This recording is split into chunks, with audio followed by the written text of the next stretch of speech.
¿cómo se encuentran? Estamos acá en la segunda parte del video que grabamos de nuestra trayectoria hasta el Toro. Aquí vamos saliendo del Toro. Ya habíamos hecho un recorrido de la Virginia hasta acá por la vía del ingenio de Risaralda. Más o menos nos gastamos unas 2 horas hasta acá. Aquí comenzamos nuestro regreso a la Virginia y queríamos pues seguir conversando con ustedes sobre la charla que traíamos en nuestro programa anterior. Bajando aquí del Toro, saliendo unas casas bonitas, este sector bastante bonito del Toro, un sector bastante agradable. En nuestro programa anterior o nuestra charla anterior habíamos estado pues disertando sobre cómo había nacido la violencia aquí en Colombia, y hoy queremos seguir hablando de ese tema para que nosotros comprendamos la génesis de este conflicto en Colombia y tomemos posición de nuestra parte para acabar con este flagelo que es la guerra y la violencia. Casas por aquí bastante bonitas, casas muy agradables. Les confieso que ese día no encontré la salida.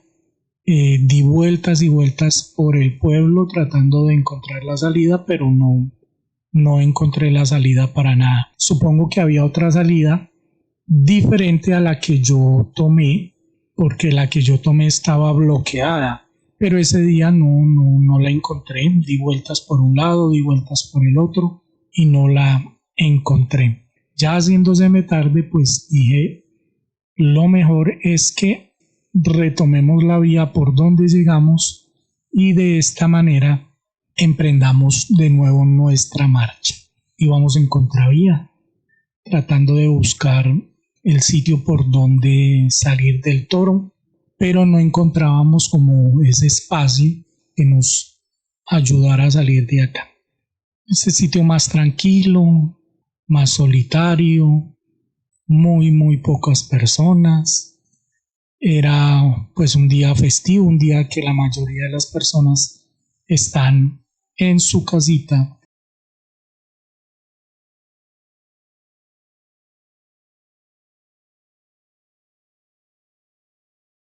Nos encontramos aquí con una escuela, institución educativa técnica agropecuaria, y pues en este orden de ideas no nos tocaba sino seguir esta ruta para volver a tomar la ruta que habíamos tomado desde un inicio y que nos había llevado hasta el Toro.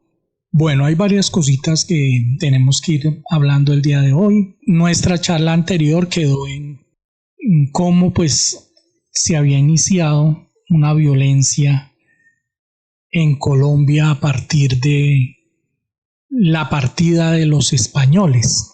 Habían quedado aquí en Colombia lo que llamaríamos los criollos, y los criollos habían empezado a ejercer su gobernación.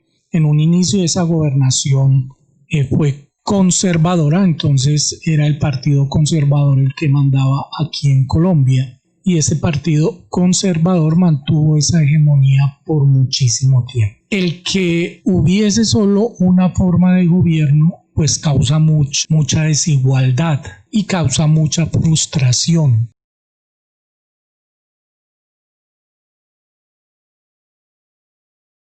Senderismo ya es una idea que nació de darle publicidad a todos estos pueblitos que de alguna forma están olvidados, darlos a conocer a las personas para que vengan y conozcan todos estos sitios bonitos, todos estos sitios agradables que de alguna forma nos van a ayudar a enriquecernos a todos culturalmente, emocionalmente, y con venir y hacer un gastico pequeño en estos pueblos, usted les va a ayudar de manera económica. Aquí volvemos a llegar a nuestro sitio de la vía cerrada Me fui ese día sin saber por qué la vía estaba cerrada. Me bajo de mi bicicleta, casi se me echa encima el de la moto. Empiezo a subir con mi bicicleta en mano acá por este sitio para salir del toro. Peligroso aquí esta vaina porque en cualquier momento se resbala y uno iba a dar abajo con bicicleta y todo. Este niño estaba desde que yo llegué. No sé qué hacía él ahí. Desde que yo llegué estaba él ahí con su bicicleta. Me preguntó que si había podido ingresar. Yo le dije que sí, pero llevaba ahí harto tiempo. Quién sabe por qué estaría ese muchachito ahí solo. No supe si era que tenía la bicicleta dañada. No me dijo nada tampoco. Y aquí empezamos nuestra salida hacia la vía que nos iba a conducir del Toro hacia la Virginia en un recorrido de vuelta de 2 horas. Esto irá pues para un tercer capítulo porque no alcanzamos a meter todo el tiempo acá en un solo video. Toda la filmación que hicimos del recorrido al Toro no la alcanzamos a dejar en un solo video. La salida del Toro ya la habían visto ustedes, árboles al lado y lado, paisaje agradable. Los conservadores tenían la potestad de la gobernación. Ellos eran los que mandaban la parada. Estamos ubicándonos más o menos en el año 1948. Era el partido gobernador quien tenía la potestad en ese entonces. Había habido elecciones presidenciales el 5 de mayo de 1946. Había ganado el señor Mariano Ospina Pérez y una persona aparecía en el escenario político. El señor Jorge Eliezer Gaitán para ese entonces había ocupado el tercer lugar. Muy pocas personas lo apoyaban a él en estos inicios de su candidatura. En esa época de 1940-1950 ocurrieron varios hechos de notable importancia geopolítica regional e internacional. Ubiquémonos en esta época pues para ver qué estaba pasando. Había terminado la Segunda Guerra Mundial en el año de 1945. El mundo estaba dividido en 2 grandes esferas de poder, los Estados Unidos por un lado y la Unión de Repúblicas Socialistas Soviéticas por otro. Había surgido la Organización de las Naciones Unidas. La parte financiera pues se había dejado de lado esa hegemonía que tenía el oro. Habíamos pasado a la hegemonía del dólar. En la esfera política se había alzado una persona muy importante en Colombia, que era el señor Jorge Eliezer Gaitán. El señor Jorge Eliezer Gaitán había empezado a tener una trayectoria de menos a más y a través pues de su campaña política y de sus discursos, él había captado la atención de muchas personas. Venía la sociedad colombiana de tener unos grandes problemas con los partidos tradicionales que estaban gobernando, como era el Partido Conservador. Había muchas injusticias, muchas desigualdades, mucha pobreza, mucha hambre, y pues todo el pueblo estaba pidiendo a gritos un cambio, un gobernante que marcara la diferencia, que diera mayores posibilidades, que trayera como un discurso distinto a ese discurso que se había heredado desde la colonización española, que era un discurso opresor. Entonces todo el mundo buscaba como unas ideas diferentes, unas ideas que lo llevaran a una libertad distinta. En ese orden de ideas, pues el discurso del señor Jorge Eliezer Gaitán capta mucho la atención, empieza a tener una cantidad de seguidores bastante grande. Pero desafortunadamente, el 9 de abril de 1948, cuando está en su mayor auge el discurso de Gaitán, lo asesinan. Ese día el señor Jorge Eliezer Gaitán había tenido uno de sus mayores triunfos como penalista, como abogado, porque era abogado, y para la tarde del 9 de abril pues él tenía una cita para recibir a unos estudiantes internacionales. Entre esos estudiantes estaba Fidel Castro, porque se iba a dictar lo que se llamaba la Conferencia Panamericana, en la que participó el general Marshall, impulsor del plan que lleva su nombre para la reconstrucción de Europa tras la Segunda Guerra Mundial. Un señor que se llamaba Juan Roa Sierra lo estaba esperando en la entrada del edificio donde se ubicaba su oficina y le propinó 3 disparos con un revólver. Gaitán fue llevado a la clínica central donde murió a las 14 horas de ese día. ¿Por qué mencionamos este asesinato? Porque a raíz del asesinato de Jorge Eliezer Gaitán, que se había erigido como un líder popular, se suscitaron enfrentamientos entre los partidos liberales y conservadores. Las fuertes manifestaciones que se alzaron ese día y la represión policial produjo un saldo de al menos unos 3.000 fallecidos o desaparecidos y más de 140 edificaciones destruidas en varias ciudades en el país y con mayoría en Bogotá. Es decir, la muerte de este señor produjo una cantidad de enfrentamientos no solo en Bogotá, sino a nivel nacional. Su muerte no fue muy bien vista porque él representaba un cambio que todos los colombianos esperaban a raíz de las malas gobernaciones que venían desde la desaparición o desde la huida de los españoles acá y los malos gobiernos que se habían heredado desde esa época. Ese acontecimiento se llamaría el Bogotazo. Eso daría inicio a lo que los historiadores llaman como el punto de inflexión que impulsó el nacimiento de la insurgencia guerrillera en Colombia. Había habido más o menos unos 10 años de calma relativa en el país, donde se habían soportado los malos gobiernos durante esos 10 años y se pasó pues a una guerra del Estado contra los movimientos de izquierda que ha dejado más de 200.000 muertes y unos 5,3 millones de desplazados en más de medio siglo.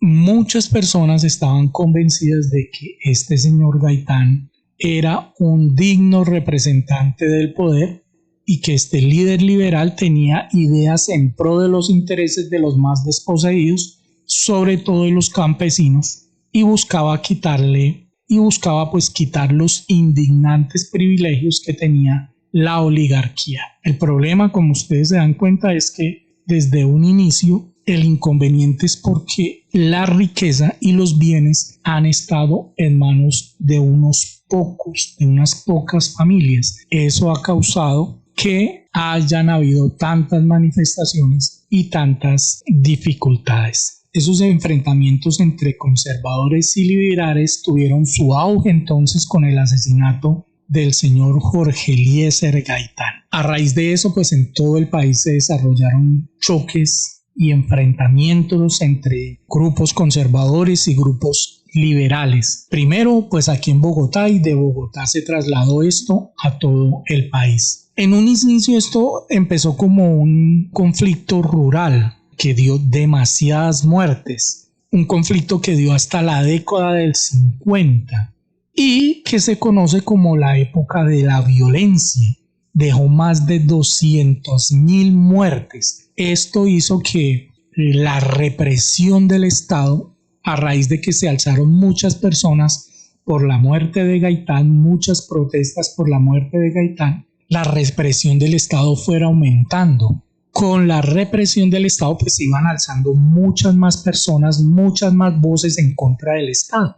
Para esta época había mucha desigualdad social y ahí fue cuando empezaron los conflictos. Es curioso que la guerrilla nace como grupo de autodefensa. El inicio de la guerrilla es un grupo de autodefensa en contra de los grupos opresores que venían por parte del gobierno y por grupos de bandoleros que tenían azotada muchos sectores del país en esa época. La guerrilla nace como grupo de autodefensa en contra de la opresión del gobierno, en contra de la desigualdad que promovía el gobierno y en contra de esa cantidad de violencia que generó el problema de la muerte del señor Gaitán. Muchos de estos grupos se establecieron en las partes altas de la cordillera. Empezaron como colonos que aprendieron a sobrevivir en la frontera. Era gente que ya no sentía ninguna lealtad hacia el Estado, que emergerían como un Estado aparte.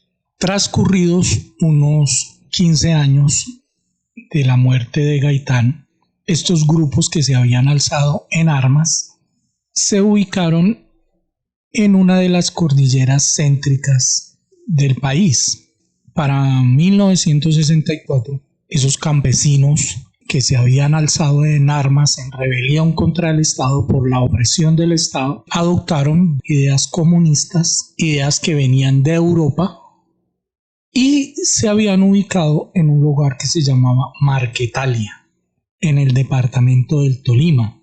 Estas zonas de la guerrilla o estos espacios subversivos se conocían como zonas de la libertad, es decir, porque allí no ejercía autoridad el gobierno, sino que la autoridad la ejercían estos grupos al margen de la ley. O ellos no se consideraban al margen de la ley, ellos se consideraban un estado aparte del Estado colombiano. Este grupo de campesinos subversivos entonces se había constituido en una suerte de república independiente que estaba conformada por unos 50 hombres que hicieron frente pues a la violencia. Estos 50 hombres pues muchos iban con sus familias y todo. Ya se habían alzado alrededor de unas 100 bandas armadas que habían hecho oídos sordos a la posibilidad de desmovilizarse que les había pedido el gobierno de la época. Estos grupos campesinos ya tenían un poder militar y ya tenían una ideología política. Pedro Marín, quien pasaría a la historia con el nombre de Manuel Marulanda Vélez y el apodo de Tiro Fijo, funda algo que se llama las FARC.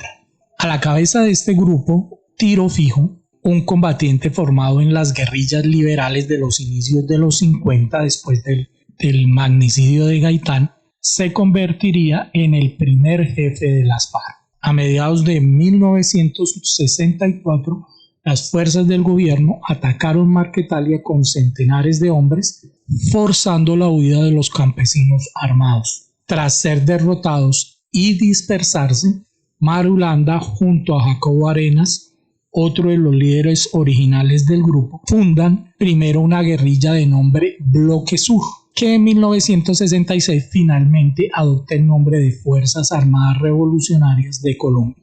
Es interesante que se llamen Bloque Sur porque ellos nacen como grupo de autodefensas.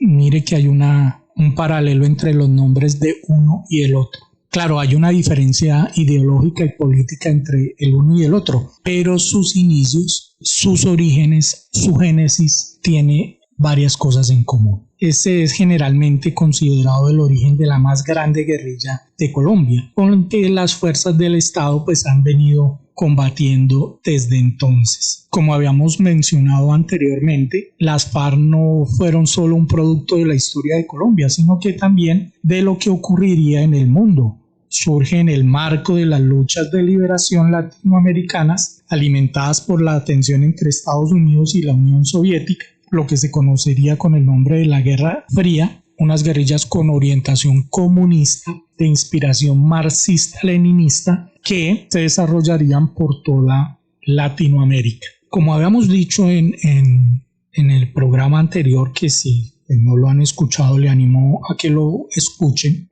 porque este programa nos habla cómo pues, la violencia en Colombia viene desde los indígenas, la empeoran los conquistadores españoles y no muere con el alzamiento de los criollos a un nuevo gobierno, sino que estos acaban de empeorar esa guerra y ellos hacen que nazca más violencia en el año de los 40, es decir, la mala administración, la mala gobernación de los criollos hace que aparezca un conflicto armado desde 1940 hasta 1960 con una gran cantidad de muertes. Para esa época también nace lo que se llama el Ejército de Liberación Nacional, el ELN, que viene inspirado en la Revolución Cubana. Este nace más o menos para los 70, los 80, que entrenó a sus líderes y que hoy continúa en lucha con el gobierno. Después surgieron el Ejército Popular de Liberación, EPL, eran maoístas, el M-19, era más urbano, y otras guerrillas que pues ya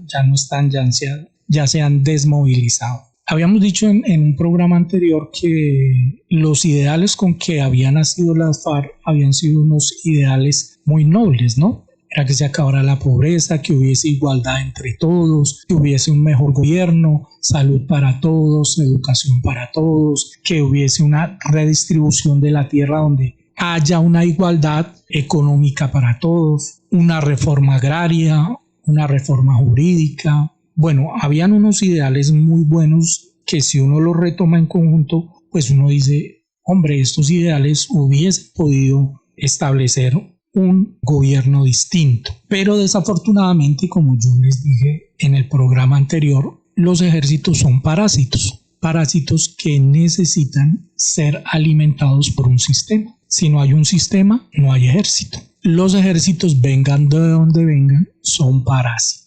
Parásitos en el sentido de que ellos no producen nada, lo que producen es gastos, consumo. Y eso pasaba con el ejército que había construido las FARC. Necesitaba de grandes cantidades de dinero para poder sostener su guerra. Un solo fusil podría llegar a costar en los 80 unos 20 millones de pesos. Entonces imagínense, para sostener un ejército, armamento, ropa, comida y todo eso demandaba demasiado dinero. En sus ideales de que ellos eran un gobierno distinto al establecido, pues ellos tenían sus propias normas y sus propios códigos. Una de esas normas era que ellos implantaban un peaje o impuesto a las personas para que sostuvieran la guerra.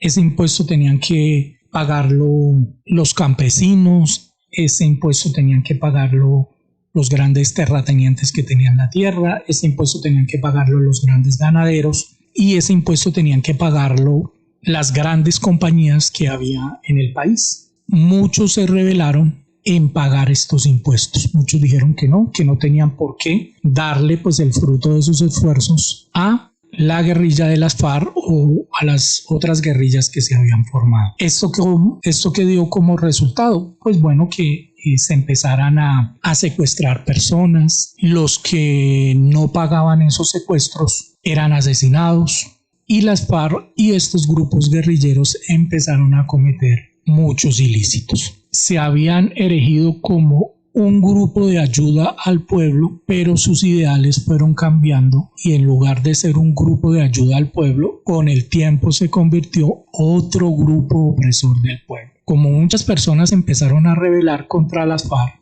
contra los ejércitos alzados en armas con las otras guerrillas, esto dio como resultado que las FARC, como gobernación propia, como país propio, ordenara las ejecuciones de muchas personas que no estaban de acuerdo con sus leyes, con sus estatutos. Las FARC incurrieron y los grupos alzados en armas incurrieron en muchas masacres, en el desplazamiento de campesinos, les quitaron la tierra a mucha gente. ¿Y todo por qué? Porque necesitaban de alguna forma sostener su ejército. Como para los años 30 y 40, como ya lo habíamos mencionado, empieza a surgir el narcotráfico. El narcotráfico de marihuana y el narcotráfico de cocaína para hacer alucinógenos.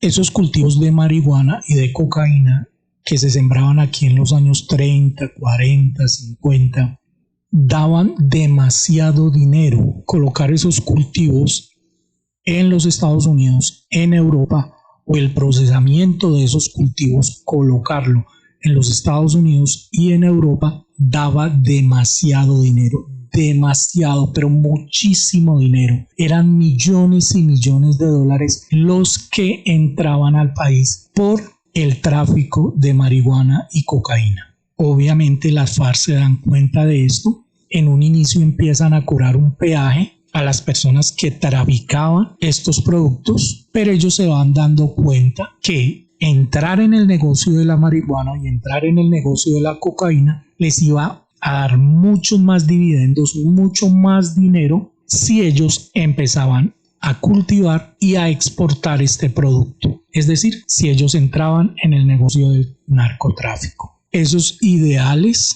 que en un inicio había tenido o había nacido la guerrilla con ellos, de una mejor humanidad, de una igualdad, terminaron con el dinero abrupto que hacía entrar el narcotráfico ilícito. Las nuevas fuerzas que entraron, las nuevas personas que entraron a las FARC venían ya con una mentalidad.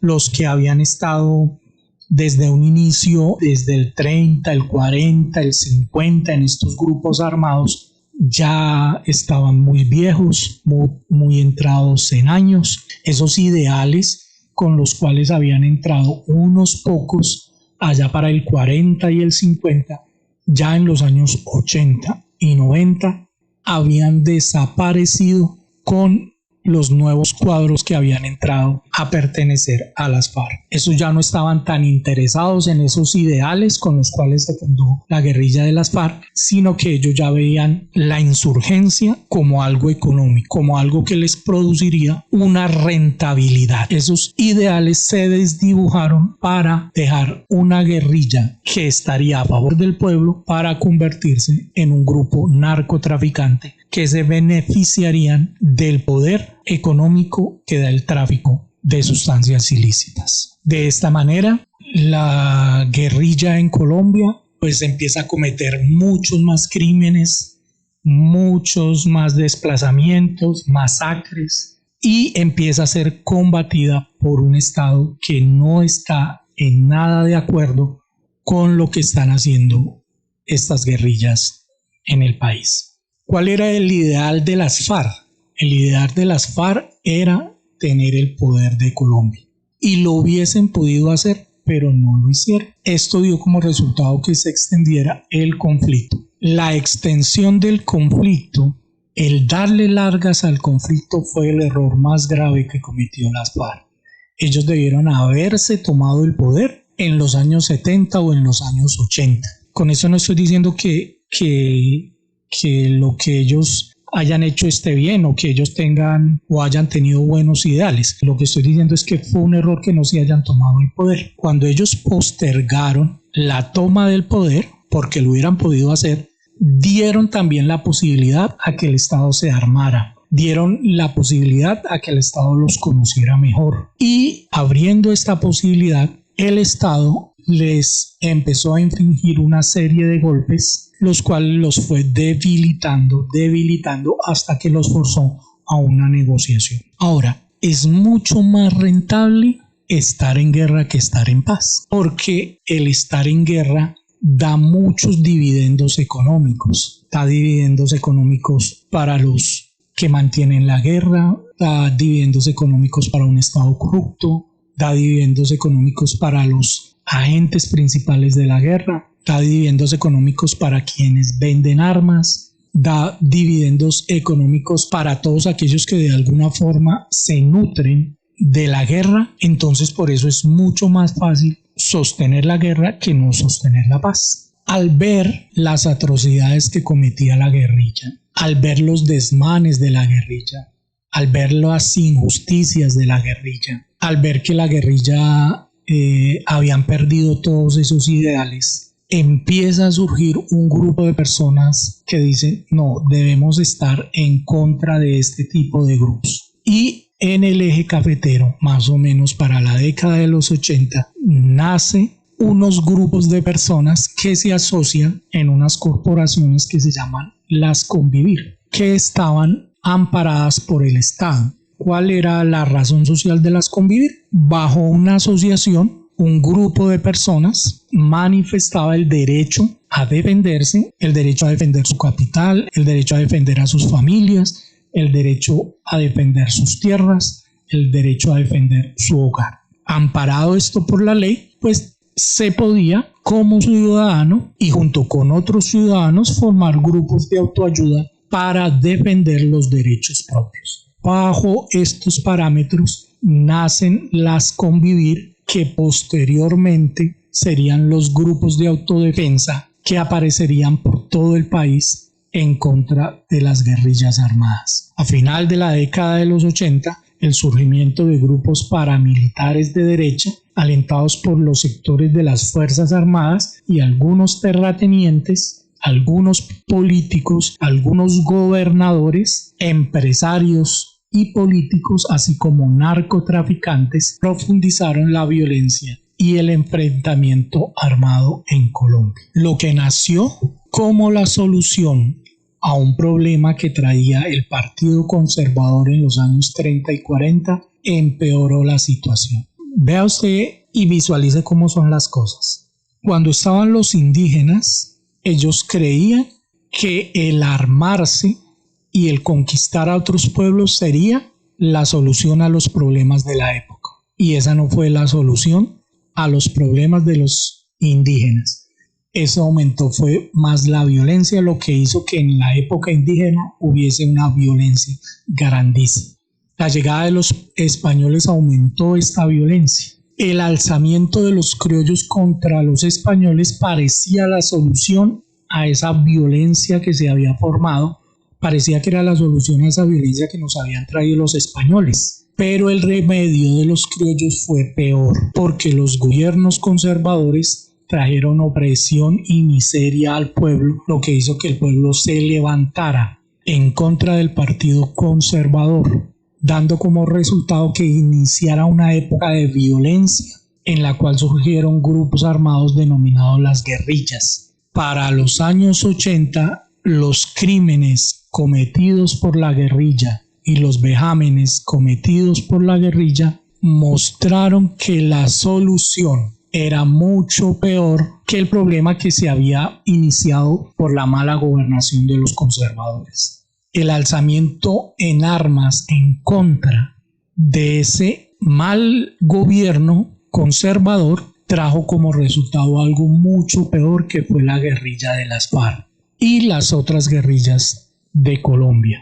Eso trajo como resultado masacres, desplazamiento, muertes, robos, y eso empeoró la situación en el país porque los ricos no se han acabado. Aún sigue la concentración del dinero y de las tierras en unos pocos. El problema de la guerrilla había que pararlo, y para parar el problema de la guerrilla se armaron los grupos de autodefensa, los paramilitares. De los paramilitares hablaremos en nuestro próximo programa, donde les vamos a contar cómo surgieron los grupos paramilitares, y en nuestro último programa les hablaremos de qué pasó con un grupo y qué pasó con los otros. Todo esto para que ustedes vayan entendiendo cómo la violencia en Colombia es algo complejo, cómo mis hijos, la generación de mis hijos, mi generación, la generación de mis padres, la generación de mis abuelos, la generación de mis tatarabuelos, todos hemos nacido en la violencia. No conocemos otro término sino la violencia. Nuestra mente se ha formado con violencia,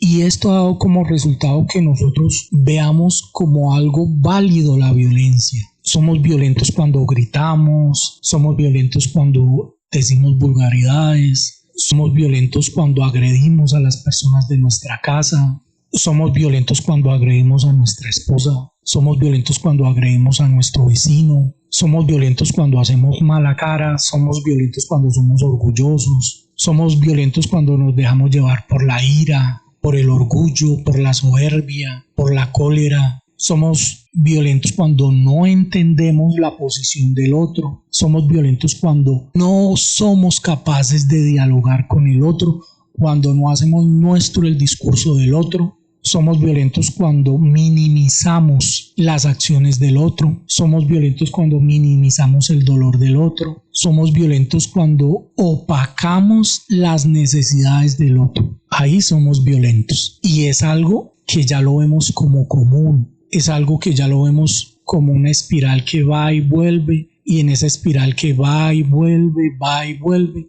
ya se nos hizo tan común que eso lo adoptamos como nuestra forma de vida.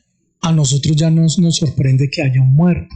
A nosotros no nos sorprende que haya 2 muertos. Para nosotros no es extraño que haya 10. Para nosotros no es extraño que haya 20 muertos. Nosotros nos alcanzamos a sorprender cuando nos hablan de 50 muertos, 100 muertos. De resto, la muerte se ha hecho tan común entre nosotros que es un miembro más de la familia. Y hemos estado haciendo apología a la violencia y a la muerte desde hace mucho tiempo. Por eso tenemos que cambiar esa forma de pensar. Tenemos que decir, oiga, no más, stop con esto, y tenemos que crear una cultura diferente. una cultura con unos principios diferentes, con una forma diferente de ver la vida, porque si no el conflicto armado va a seguir por muchos y por muchos años. ¿Por qué venir a todos estos pueblitos? Porque estos pueblitos necesitan inversión, necesitan del turismo, necesita de que usted venga y conozca los diferentes sitios que tienen estos municipios, estos pueblos, haga inversión no en el sentido de que usted venga y se gaste una millonada, simplemente con el hecho de que usted venga, almuerce en uno de estos pueblitos con su familia, se compre una camiseta, compre algún souvenir del pueblito, pues esto va a ayudar a la economía de Colombia y de todos estos pueblitos. Están apareciendo ahí nuestras redes sociales. Les animamos a que se suscriban a nuestras redes sociales, a que traigan por favor seguidores, a que miren nuestros videos, los compartan, miren nuestras fotografías, que le den like a todo el contenido que a ustedes les guste, que por favor nos sigan en las distintas redes sociales, Facebook, Twitter, YouTube, Instagram, donde van a encontrar mucho más contenido que les va a gustar a ustedes, estoy seguro. Síganos por favor, ayúdennos a que este proyecto siga progresando para así poder seguir visitando cada uno de los pueblitos del Valle del Cauca y del Eje Cafetero. Los animamos a que nos sigan acompañando, a que estén con nosotros, a que nos colaboren haciendo que este proyecto crezca cada día mucho más. Bueno, aquí les dejo un videito de un pajarito bonito que tomé en la vida de un pajarito carpintero. Por favor, disfruten este pajarito porque es una alegoría a la vida, a la libertad. Los animo a que le den like a este video, que vayan a mis otras redes sociales y que por favor compartan este video con todos aquellos que estén interesados en este tema. Muchas gracias. Chao, chao.